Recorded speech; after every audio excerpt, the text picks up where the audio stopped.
Bonjour à tous, nous poursuivons aujourd'hui notre exploration du monde Maverick de chez Callaway, puisque nous allons tester le dernier modèle de la gamme que nous n'avions pas encore testé, à savoir le Maverick, le Fair Maverick Pro. Voilà, donc une appellation qui nous laisse espérer de grandes choses, et on en reparle après le test.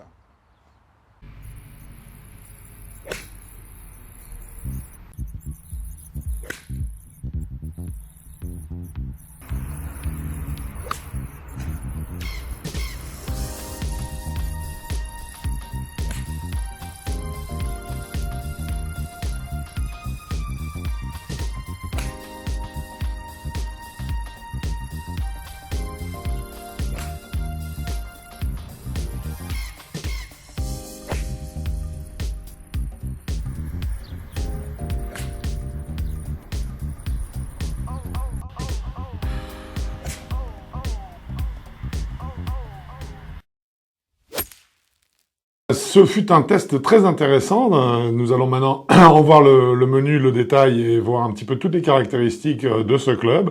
Et puis c'est surtout un test qui nous aura permis de boucler la boucle, donc d'avoir testé la totalité de la gamme des fers de la série Maverick pour 2020. Une série donc qui est composée principalement de 3 modèles. Le modèle Max qui produit des trajectoires de balles plutôt hautes et qui est réservé aux joueurs avec un index assez haut. Le standard, qui est une pure merveille, un des rares clubs à qui on est donné un 9 sur 10 dans les vidéos d'Heavy Golf.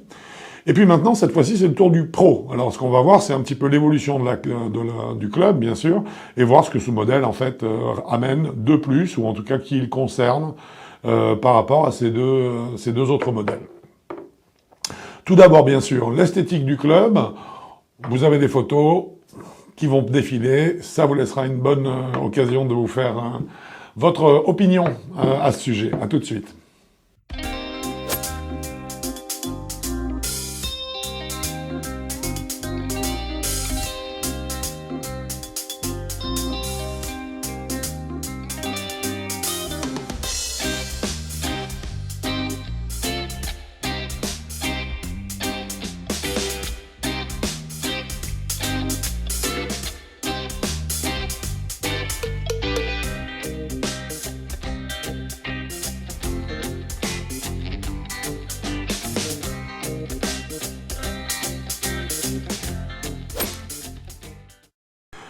L'architecture du club, donc, alors, c'est un club, bien sûr, qui n'est pas un club plat, on ne parle pas d'une lame, alors attention, parce qu'en fait, ça n'est pas non plus un hollow body dans le sens véritable du terme. C'est un game improver dans la philosophie d'un club qui va favoriser quand même le joueur, hein, ou en tout cas favoriser la qualité de la prise de balle. Mais nous sommes ici sur, en fait, un club qui est conçu autour d'une cup face, donc c'est-à-dire une face de club qui a été appliquée directement sur un châssis qui est derrière. Oui. Donc le club va être creux à l'intérieur, mais ce n'est pas une seule pièce que l'on aura pliée de façon à obtenir un volume plein. Hein, c'est-à-dire qu'en fait, on a une face de club qui, c'est un des points que Callaway, pour ce Maverick, a mis en évidence, bien sûr, profite de l'intelligence artificielle pour la conception de la face elle-même. Hein, donc on se retrouve avec une face à épaisseur variable et à épaisseur multiple, de façon à ce que chaque zone soit exploitée au mieux pour avoir un rendement maximal avec la balle. Mais c'est un club qui est creux parce qu'il a fallu pouvoir y placer un certain nombre à l'intérieur d'éléments techniques. Alors parmi eux, on vient d'en parler très bien. Il y en a un qu'on vient d'évoquer, mais il y en a d'autres, et notamment, il y a un concept qu'ils appellent la flash face, on en vient d'en parler, donc c'est comme ça qu'ils l'appellent, hein, cette phase de club travaillée par l'intelligence artificielle. Donc, ils ont un autre concept que l'on retrouve sur les 3 modèles de la gamme, qui s'appelle le Tungsten Energy Core, qui est une barre, enfin une barre, c'est une partie une petite paille de tungstène en fait qui vient à l'arrière du club, qui est positionnée suffisamment bas dans la face de club pour favoriser l'élévation. C'est très important parce qu'on a beau parler d'un modèle pro, on verra tout à l'heure qu'il va falloir y amener des nuances. Donc une barre de tungstène qui est dedans, à l'intérieur donc de cette face de club, qui est en bas et qui vient s'appuyer sur un système, donc on va dire une légère épaisseur de microbilles qui sont faites en uréthane. L'uréthane, souvenez-vous, c'est ce matériau qu'on utilisait dans les balles de golf et qui avait cette propriété extraordinaire d'être de plus en plus dur au fur et à mesure que la vitesse du club qui l'a percuté augmentait. Et qui était plus souple quand le club avait au contraire une faible vitesse. Donc ils ont créé une espèce de tapis en fait de microbilles d'uréthane qui est placé juste derrière cette face de club qui elle-même donc est, comme on l'a dit, à épaisseur variable et définie par intelligence artificielle. Alors, concernant ces deux derniers points, quid de l'intérêt de la barre de tungstène? Est-ce qu'on le sent? Je dirais que c'est plus marqué sur des modèles qui sont là pour créer une forte élévation, comme le modèle Max, que sur des modèles comme celui-ci qui ont d'autres particularités, qui rabaissent encore un petit peu la trajectoire de la balle.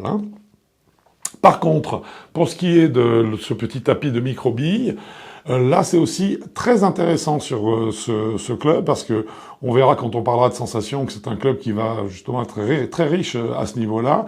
Et ce tapis, entre guillemets, cette fine couche d'uréthane, amène quand même une grande souplesse de toucher qui est très intéressante. Ça donne une frappe de balle, on en parlera dans le détail, qui est très douce, qui est très, entre guillemets, sensuelle, et qui est lié, selon moi, à effectivement ces microbilles et donc leur répercussion lors de la frappe de la balle.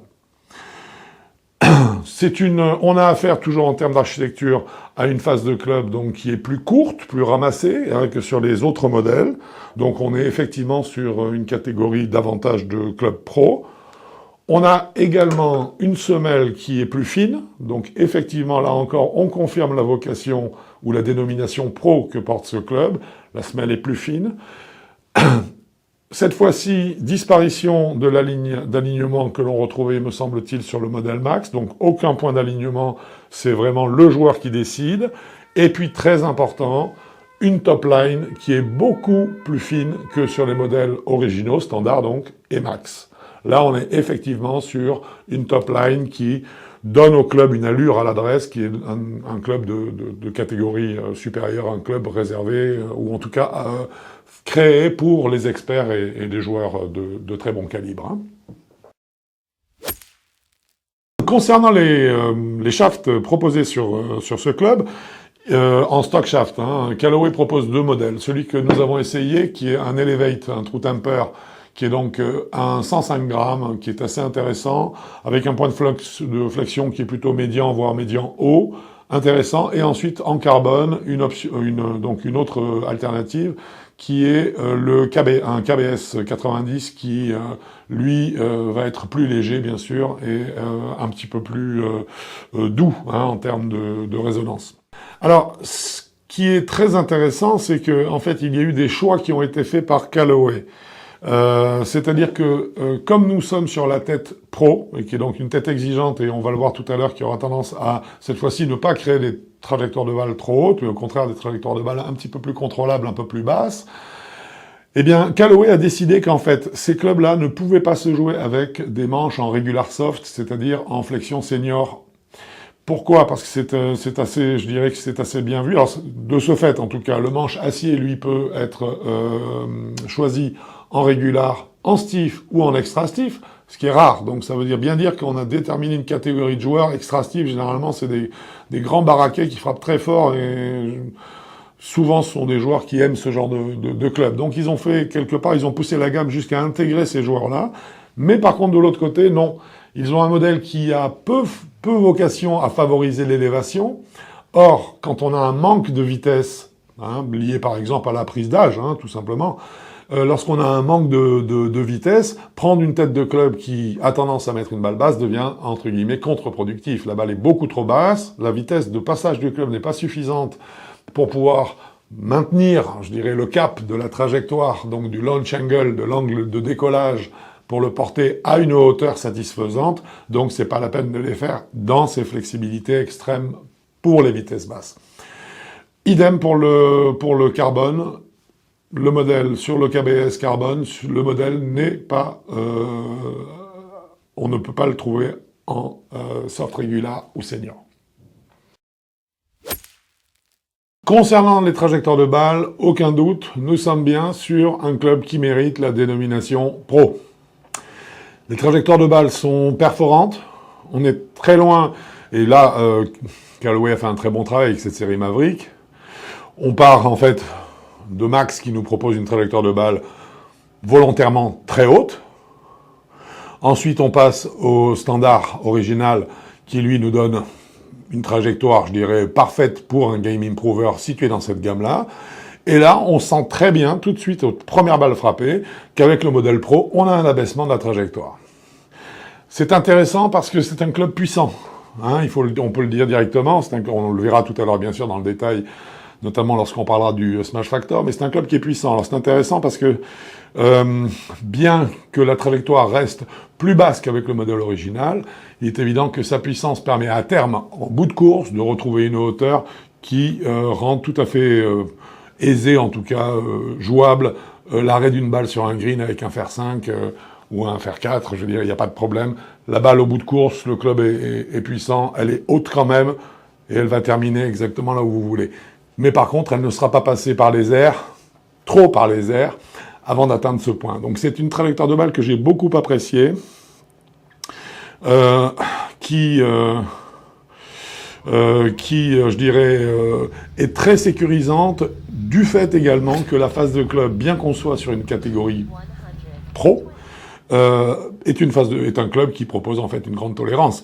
Donc confortable parce que il me permet d'aller vers des trajectoires de balles performantes, mais quelque part, il va, je dirais, minimiser énormément, parce que c'est vraiment le terme qu'on peut employer, je dirais, les écarts créés par les décentrages de balles dans la phase du club.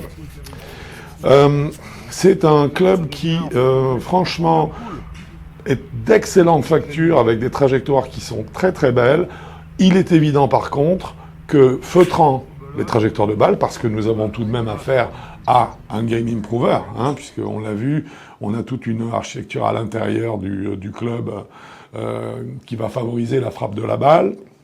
Il est évident qu'à partir de là, son feutrage ne permettra pas par contre de créer des effets volontaires de balle comme on pourrait le faire avec une lame pure. C'est un cavity back avec des lofts relativement fermés, qui donne beaucoup de performance, mais qui donne de la tolérance aussi.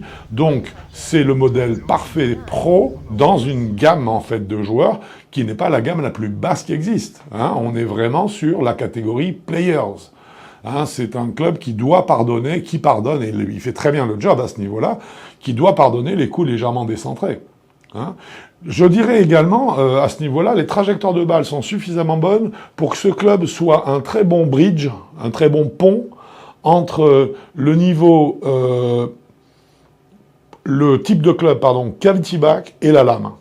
Hein, c'est-à-dire qu'en fait, il nous incite à aller vers l'autre en nous donnant les avantages de la lame en type de trajectoire de balle, en ayant par contre une grande, je dirais, une grande tolérance, hein, qui fait que même les coups qui ne sont pas parfaitement pris vont tout de même être performants, ce qu'une lame, elle, ne permettrait pas. Mais par contre, une lame va permettre de donner des effets qui seront cette fois-ci un peu nettement plus masqués, en fait, il faut le dire, avec ce Maverick Pro. Alors, en termes de sensations, ce club est un pur régal. C'est une merveille. Franchement, j'ai eu un énorme plaisir à taper ce club. Parce que il est d'une douceur qui fait qu'on se réconcilierait presque avec les lames, les manches acier et les coups décentrés, hein, parce que c'est un club qui est bien équilibré. On n'est pas sur, je dirais, tout le poids ici, non, pas du tout, dans le milieu du manche. Non, on ressent bien ce qui se passe là quand même. Il amène une qualité de toucher de balle qui, quelque part, me fait un petit peu me questionner sur la percussion entre la série Maverick et la série Apex que vous voyez là. Hein, parce que, en fait, les sensations ont été relativement proches l'une de l'autre quand j'ai percuté ces deux cannes-là. Quand j'ai fait le test, en fait, de l'un à l'autre, elles étaient, bien sûr, il y a des différences. On a une tête forgée, on a une autre qui ne l'est pas. Mais, par contre, j'ai l'impression qu'on empiète un peu sur la même gamme. Hein. C'est-à-dire qu'en fait, à terme, je pense que les Maverick Pro vont déboulonner, en fait, la série Apex standard. Je ne parle pas des Apex Pro. Hein. Les sensations sont absolument comparables. On a une impression de douceur à l'impact. Chez l'un, c'est lié à la qualité du forgé. Chez l'autre, c'est lié au microbilles en uréthane, je pense. Mais c'est un club qui vraiment amène une grande richesse. Le feedback est excellent. On sait exactement où est-ce que la balle a été percutée. La tolérance du club fait que, en fait, le décentrage, s'il reste léger, on est dans un club qui est réservé quand même à des joueurs qui sont supposés avoir une bonne mécanique gestuelle quand même, hein, ou en tout cas une bonne répétitivité gestuelle. C'est vraiment, franchement, c'est un bonheur. Hein. Donc là, à ce niveau-là, niveau sensation, il faut l'essayer, essayez-le. C'est un club qui ne peut pas vous décevoir. Hein. Il est très, très, très, très riche en sensations. Ce qui lui donne aussi une certaine vocation pédagogique. Hein. Le seul petit bémol, peut-être à ce niveau-là, ça va être que le fait qu'il puisse aussi bien compenser les coups légèrement décentrés et que les sensations soient si douces d'impact, fait que, quelque part, on aura du mal à faire le distinguo entre le sweet spot parfait, théorique, hein, et parfait, et en fait, le sweet spot, je dirais, que l'on va, je dirais, le probable dans lequel vous allez percuter la balle. Hein. Alors, au niveau du data, le swing weight de ces clubs sur la version acier est du D3, D1 en ce qui concerne le carbone. Nous faisons grandement confiance à Callaway, mais on a quand même vérifié, et effectivement, ils sont bien en D3 concernant la mouture acier. Donc, voilà pour le swing weight D3, mais pour être honnête, je ne sais pas par quelle magie ce D3 a réussi à me paraître un petit peu plus léger que le D3 que l'on jouait il y a encore une petite dizaine d'années ou 5 ans encore. L'équilibrage du manche, hein, bien sûr, qui est... Enfin, pas du manche, pardon, l'équilibrage du club, qui bien sûr est à la base de ça, probablement, mais en tout cas, c'est un club qui est... je dirais que c'est intelligent, c'est un swing weight qui est tout à fait intelligent pour ce shaft. Et donc logiquement, bien sûr, qui est plus léger en carbone qu'en acier. Hein. Donc on a 2 points de perdu en swing weight. Ça vous donne une idée en fait de savoir quel type de manche également vous allez pouvoir monter dessus. En smash factor, par contre, là c'est un club qui confirme ce qu'en fait on a ressenti et ce dont je vous ai parlé tout à l'heure. C'est un club qui est puissant.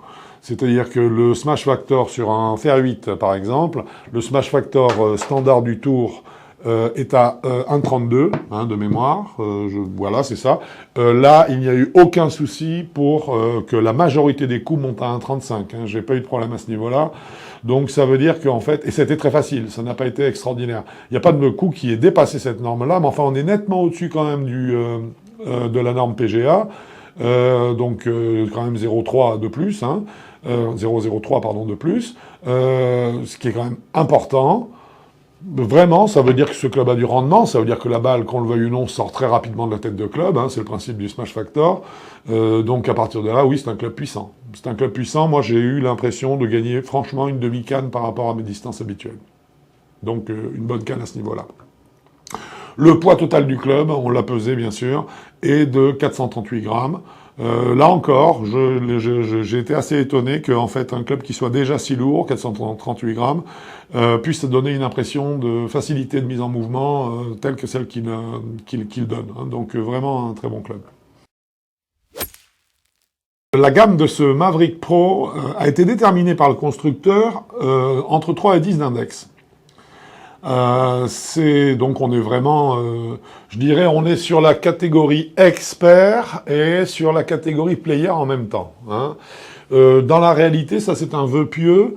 Moi, je ne vois pas en fait cette gamme de cette façon-là. Je suis absolument d'accord sur la partie haute, c'est-à-dire que c'est un club qui est parfaitement adapté à tous les joueurs qui, selon moi, sont entre 12, donc ils ont dit 10, Callaway lui dit 3 à 10. Pour moi, sa fourchette haute, c'est entre 12 et 14. 14, c'est pour les cas exceptionnels un peu étranges de progression un peu atypique. Pour moi, pour le cas standard, en fait, on est sur du 12 d'index. Donc, en fait, ça commence en partie haute à 12. En partie basse, pour moi, cela va jusqu'à 6 d'index et non pas 3, parce que je pense qu'un joueur qui va être entre 6 et 3, à moins, une fois de plus, en dehors des exceptions, des joueurs qui ont du métier, mais qui, avec l'âge, veulent une prise de balle un peu plus douce, un peu plus tendre, etc., etc., Je dirais que pour moi, sinon, non. En dessous de 6, de toute façon, le joueur va aller vers un club encore plus performant. Alors, on sera soit, si on reste chez Callaway, sur la gamme Apex, ou bien on va aller sur des gammes de clubs, en fait, qui sont davantage des lames pures et pleines. Donc là, on parle de Mizuno, on parle de choses comme ça. Donc pour moi, non. Sa véritable gamme, c'est du 6-12. Et là, par contre, c'est un club qui est d'une efficacité et d'une performance extraordinaire, parce qu'il a toutes les qualités qu'on lui a données tout à l'heure, hein, qu'on vous a expliqué tout à l'heure.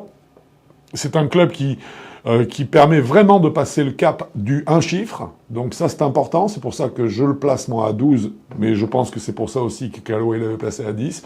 C'est pour le 1 chiffre. Il le mérite, mais sa vraie gamme, pour moi, c'est 6-12. Alors, pour la note, nous avions, dans cette gamme Maverick, toujours un 8,25 sur 10 pour le max. Nous avions un 9 sur 10 pour le modèle original, ce qui était une note extraordinaire. Eh bien, ce modèle Pro va prendre 8,75, ce qui est également une note extraordinaire, particulièrement pour un club qui se situe dans cette gamme, puisque là, on est dans la gamme Players et Experts. Non seulement, je dirais qu'on n'est pas tendre, mais ce sont des clubs, avec ces clubs-là particulièrement, mais ce sont des clubs en plus qui sont rarement, je dirais, parfaits, dans lesquels il y a toujours un petit défaut qui fait qu'on peut pas aller vraiment sur des notes très très hautes. 8,75, c'est donc une très très belle note que ce club, ce Maverick Pro, mérite. Dernière vidéo concernant la gamme Maverick Fer, en tout cas, en attendant que peut-être Maverick nous sorte encore un modèle, que nous ne soupçonnons pas. J'espère que ce test vous a plu. Je vous dis à bientôt sur Avigolf ou sur un parcours de golf. Bon golf à vous.